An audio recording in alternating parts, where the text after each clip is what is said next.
I quit TikTok to do YouTube. I had over 170,000 followers, and I did not mind losing all of them because I knew I could do it again. And I did. I started posting videos on YouTube in July. My second video was a huge hit with almost 200,000 views as of writing this video. Within 2 weeks, I was monetized, and I've already worked with brands on multiple videos. I'm not saying this to brag. I'm saying this because you can do this too. And I genuinely believe it when I say that, because for over 10 years, my accounts were stagnant. I started posting my art online in 2011. I hit a peak of 3,000 followers on Instagram in 2015, and after that, all I did was lose followers for years. It took one realization in 2021, after 10 years of being largely unnoticed, for my art accounts to start growing. And I've been able to replicate these results on different platforms consistently ever since. That being said, I'm going to hold your hand now, because some of the things I had to learn aren't pretty. But everything I share here was extremely important for my growth, and it may help you grow too. Disclaimer, this video is part of my personal advice series where I share personal opinions and advice to help me grow my accounts, become a better artist, and make art my job. Everything I said worked for me, and I'm sharing it hoping it'll work for you too, but you're free to take what applies and leave the rest. Translation, don't be mean to each other and don't be mean to me. You don't have to do what I say. Thank you. The big realization I had happened when I decided to look at myself. Truly look at myself and the content that I was making. For years before, I was blaming everything but myself, blaming the audience for not understanding my art, my very sophisticated 13-year-old art, and only following big accounts, blaming the platforms for not being built for artists, blaming the algorithm. But Gwendolyn, the algorithm is unfair and doesn't favor artists. And that's the problem. When something is technically true, it's easy to fall back on it and use it to soothe yourself for your lack of progress. Yes, the algorithm doesn't favor artists, but there are still successful artists, so it's not impossible. So, are you going to use this as an excuse to never try? Or are you going to use this data to understand the algorithm better and ensure that you also succeed? What did these successful artists do that helped them defeat the algorithm? We'll get into that later. For now, I'd like to give you a guide on how to self-assess. This is extremely important, and you'll want to do it every few months, especially if your numbers aren't looking good. The first thing you want to do is not make excuses. Excuses are statements that justify delaying improvements. Instead of justifying shortcomings, you want to study them and their effects. I know things can happen that can affect your output. You're not a machine, so it's perfectly fine to fall short sometimes. For example, November was my worst month on YouTube because I stopped posting. But I did that because I was studying for finals. So being very hard on myself for having priorities is unproductive. Instead of lamenting that I didn't post, I can make use of this information. In this case, I can see what my baseline of views and subs is when I don't post. I want you to be real with yourself, not hard on yourself. I want you to be able to acknowledge your faults in a way that leads to improvement. Because you can't get better if you don't think you have anything to improve on. That's why I didn't grow for years. I thought I wasn't doing anything wrong, so I didn't bother changing or improving. But I don't want you to hate yourself, because that's also unproductive. You have something valuable to offer the world, and your goal should be to find a way to get that thing to as many people as possible. So, acknowledge your flaws as a way to clear the path to get that special thing to people in the best way, not to get down on yourself. Making a mistake or doing something wrong isn't a great moral failure, especially if that thing is just not being very good at coloring or having an inconsistent upload schedule.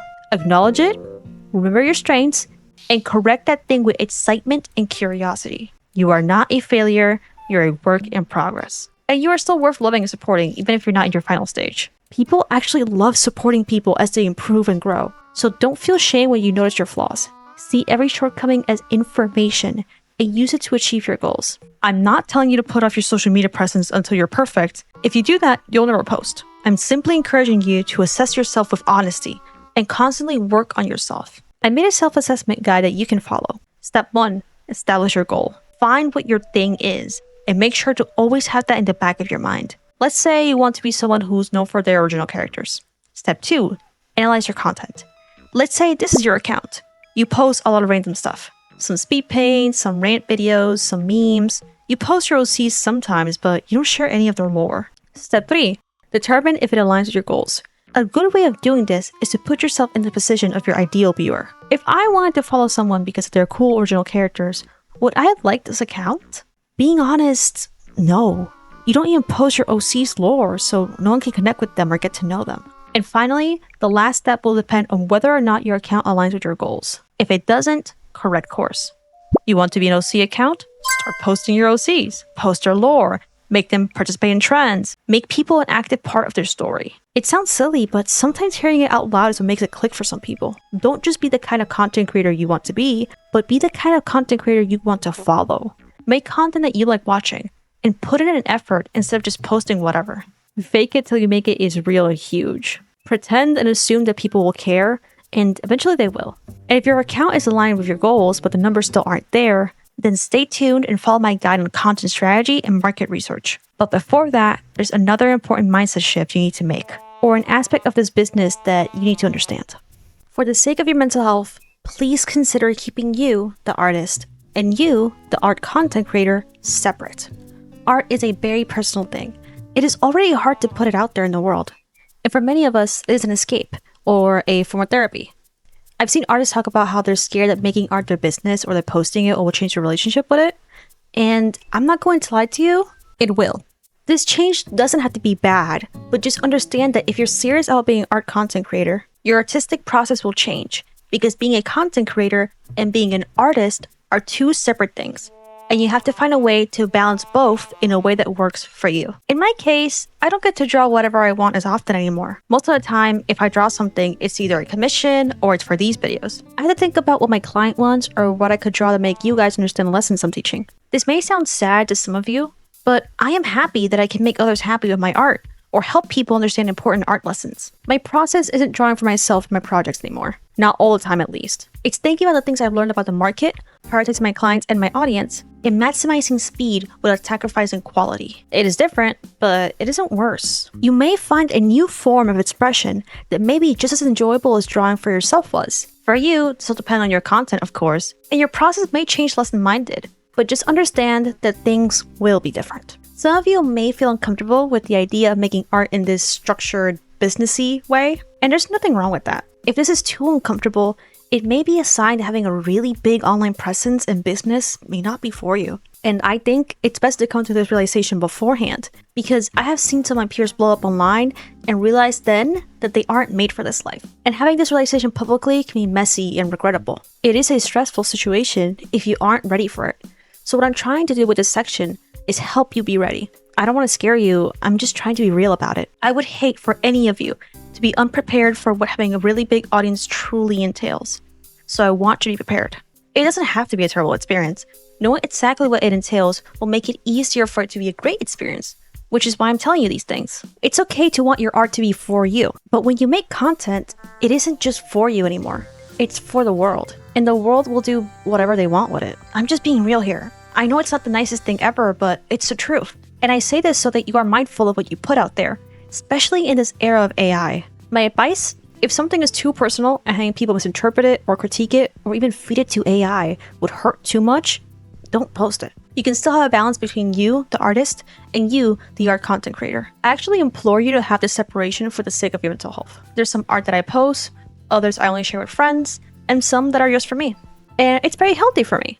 It actually increases my productivity, because when I sit down and draw, I'm not always thinking about other people or social media. Which, side note, I know some of you are already overwhelmed about all this information, but just like I mentioned, you don't have to think about this 24/7. If you're an intermediate or experienced artist, you're not thinking about measurements and anatomy and color 24/7. It becomes an automatic process, and so will all this. So don't be overwhelmed. Just wanted to put that out there. To close off the section, remember that you, the artist, and you, the content creator, should remain separate, with separate processes. This way, you can continue enjoying art as you always have, whilst also growing your art account in a focused manner. I've seen some people say that you shouldn't focus so much on content creation because it will ruin your growth, and I think you can just do both, as long as you are aware that you are doing both separately. You don't have to sacrifice one for the other. You can find a balance. Let's take a look at some of the most popular artists on social media. Sophia makes many videos about acrylic paint, but that's not all there is to it. A lot of her videos are about her mindset when painting, specifically her discipline and her detachment from her works. This always sparks all sorts of reactions. Andrew Kadima is also an incredible painter, but there is something else there.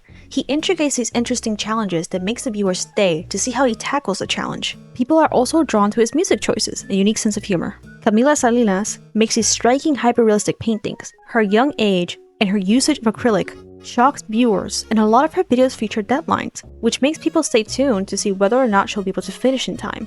and what she's able to make in that time frame, which I would argue feels similar to a challenge video, except the stakes are higher. These artists are incredibly talented, but talent is only one piece of the puzzle. There are countless talented artists, but talent isn't always enough to make people stay or engage. I'm not saying this is fair or that I like this is just how it is. A lot of people come to this realization when they start trying to make it in the industry or they go to art school, and all of a sudden, you're not the most talented kid in your class anymore. Everyone is talented, everyone is skilled. And the same goes for content creation. I'm just trying to save you from the shock. I don't love this, I wish everybody could succeed with just their talent alone, but this is just how it goes. And knowing the rules of the game is how you win. So, when it comes to growing as an artist online, there has to be an additional reason other than just your talent for people to stick around. Curiosity, rage, confusion, awe, utility, put more simply, a story or value. Posting your drawings as is may get some interactions, but if you make a comic and tell a story, or make a tutorial and provide value, people are more likely to engage.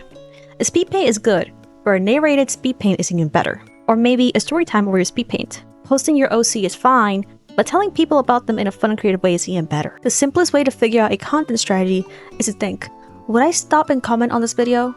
Would I save this video for later? Would I share it with a friend before posting?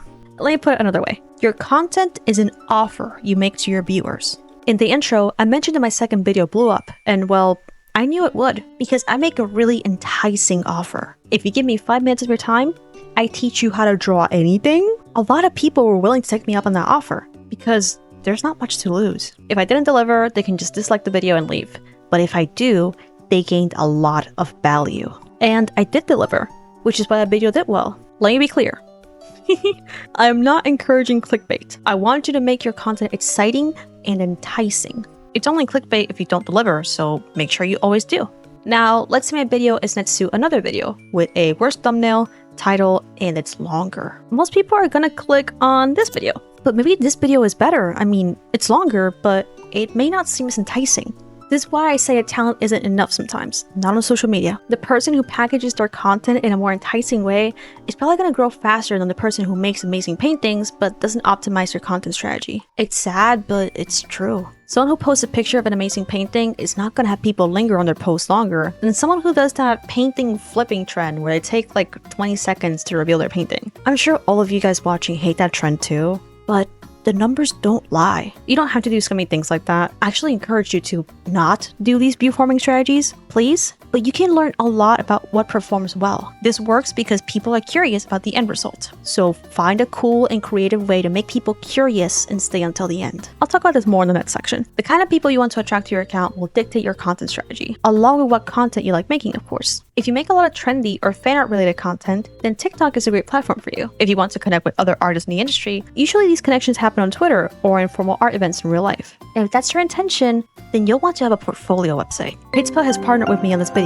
to tell you all about their top-rated all-in-one website builder, trusted by creative professionals and small businesses in over 100 countries. For over 11 years, Pitspa has helped photographers, designers, artists, architects, bloggers, and entrepreneurs bring their ideas to life without writing a single line of code. I've been in situations where a professor or a gallery director will ask about my art, and I can't give them my social media because it's not curated or professional. Clients and collaborators will want to see a collection of your best work without the clutter of social media posts. So it is important to have a portfolio website on standby for when those opportunities come. I've personally missed out on a few opportunities because I didn't have a portfolio website that I could share with interested parties. So make sure you don't have to miss out and make a portfolio website as soon as possible. Pitspa makes it very easy to create a beautiful portfolio website. You've been watching me build mine in the back this whole time. And if you want to create your own portfolio website, you can use the code EPIC for a 40% discount on a 1-year plan, or an even bigger discount of 55% off on a 2-year plan. That's code EPIC on Pitspa. You can find my link in the description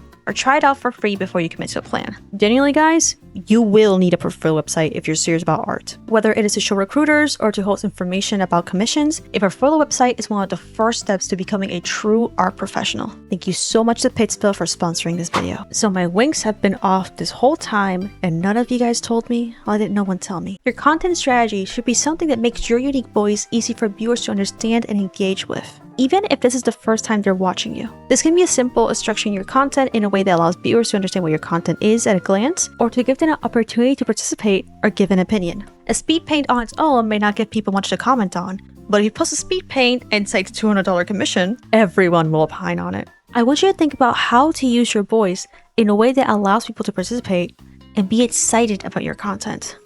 Something that gives them a reason to engage and stay. Think about your favorite creators and why you like them and their content, and emulate that without copying them. Use them as a guide on how to use your own unique voice. You have your voice, but sometimes the people want what they want, and that's why you have to do market research. You may have heard people say that artists need to learn marketing, and I agree. I think every content creator needs to learn marketing actually. But for now, let's focus on market research. This isn't too hard to do, don't worry.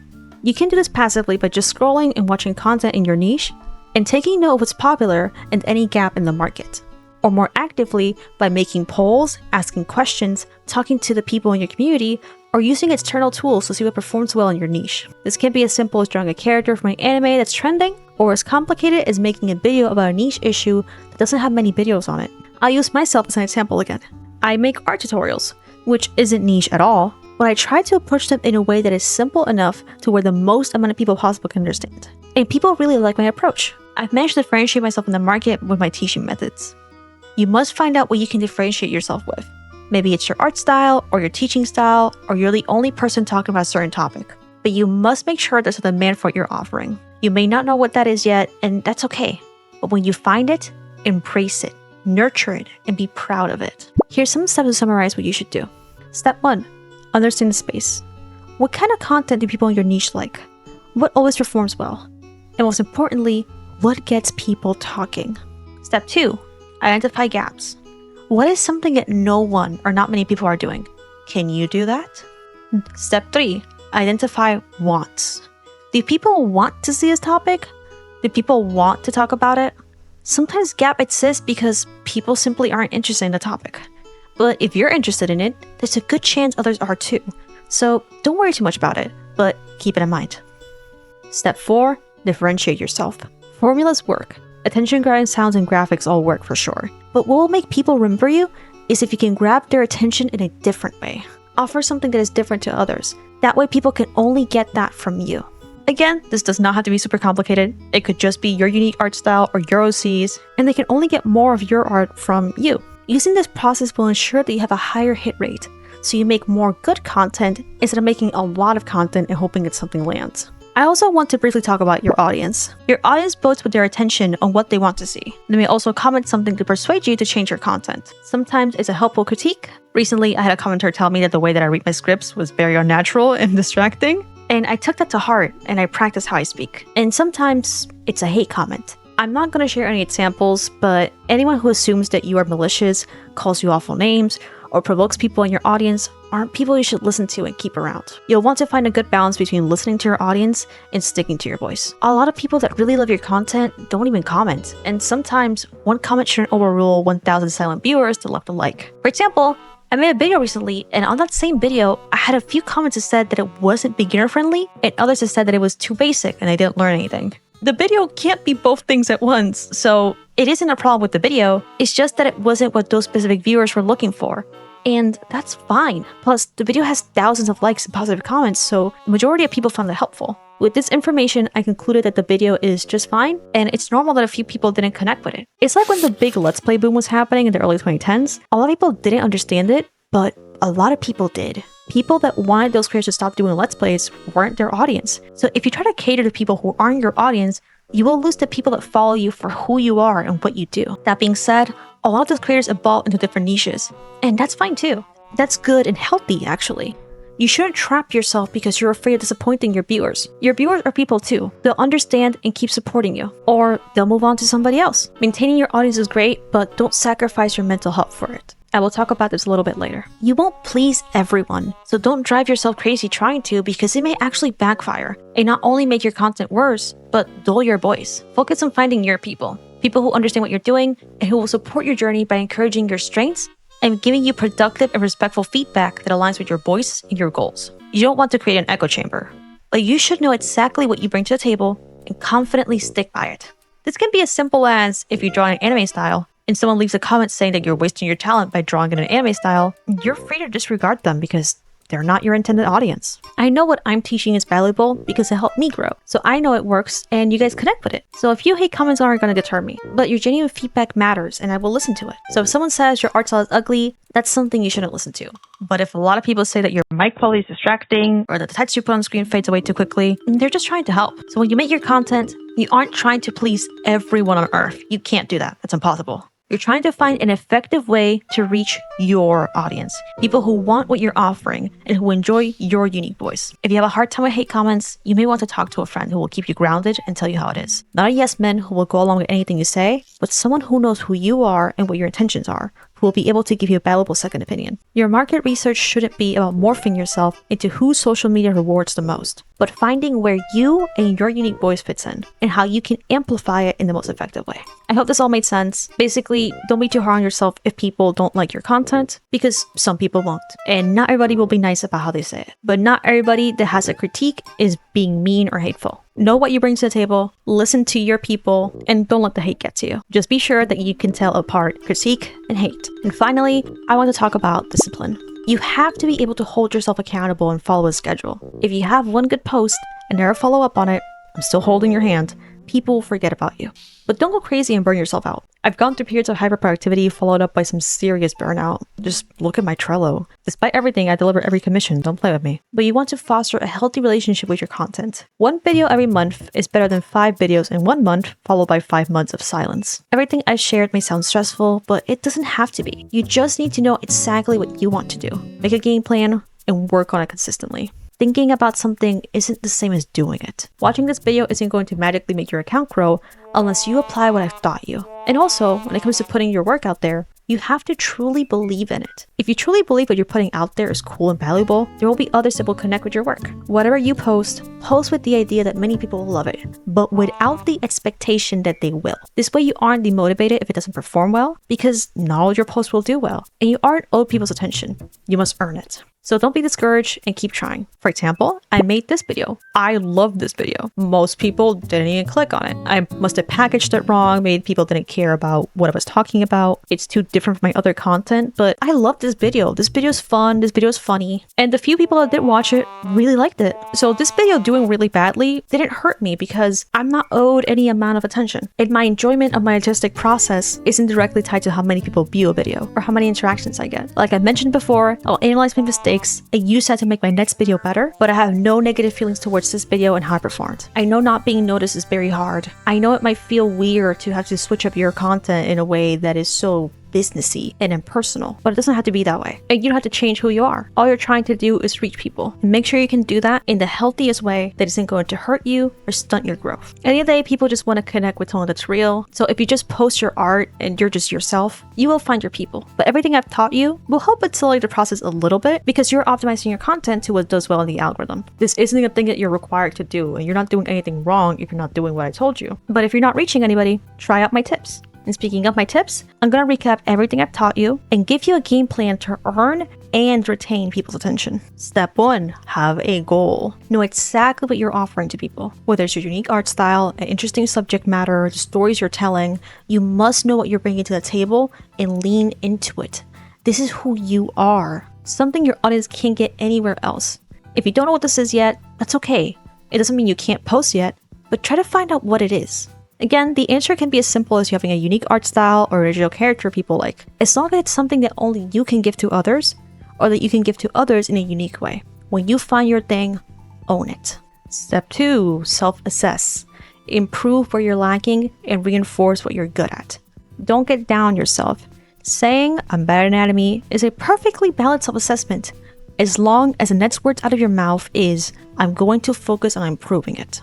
Step 3, research the market and create your content strategy. These go hand in hand. Find videos that do well, do them in your own way, and your viewers will let you know what does and doesn't work based on how your videos perform. By the way, I'm focusing on videos here because this is what's growing people's account right now. Short form content is the best way to get new eyes on you. If you want to focus on photos, that's fine, but when you do your market research, that includes seeing what formats work best on what platforms. And photo posts usually only get seen by a portion of your followers, so give short form content a shot. I promise you, this is the way to grow right now. Step 4, stay consistent but avoid burnout. Your health is very important. As much as you may want to grow, I promise you, you will only hurt yourself and your growth by overexerting yourself. Take care of yourself, but also stay focused. And remember that you and your art account are separate entities. Know your limits, but also believe in yourself and aim higher constantly. And speaking of, my final tip of the day is always have a growth mindset. It's cheesy, but it's real. Try out new things and always strive for more. What's the worst that can happen? Having a growth mindset is why I have this channel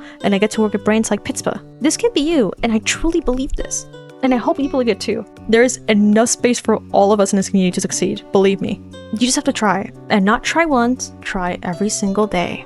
Thanks for watching. I hope this helped you guys understand social media a bit better and figure out what you want to do. Let me know if you have any questions and stay tuned for my next videos. Remember, this is all personal advice. It's stuff that has worked for me. It's my mindset that has helped me grow. Take what you want, leave the rest. If it doesn't apply, let it fly. And be kind to each other in the comments, please, okay? Thank you so much for, I don't know how many subs I have right now, 36K? You guys are crazy. Thank you. Comment a chocolate emoji so I know that you're a real one. And I'll see you next time.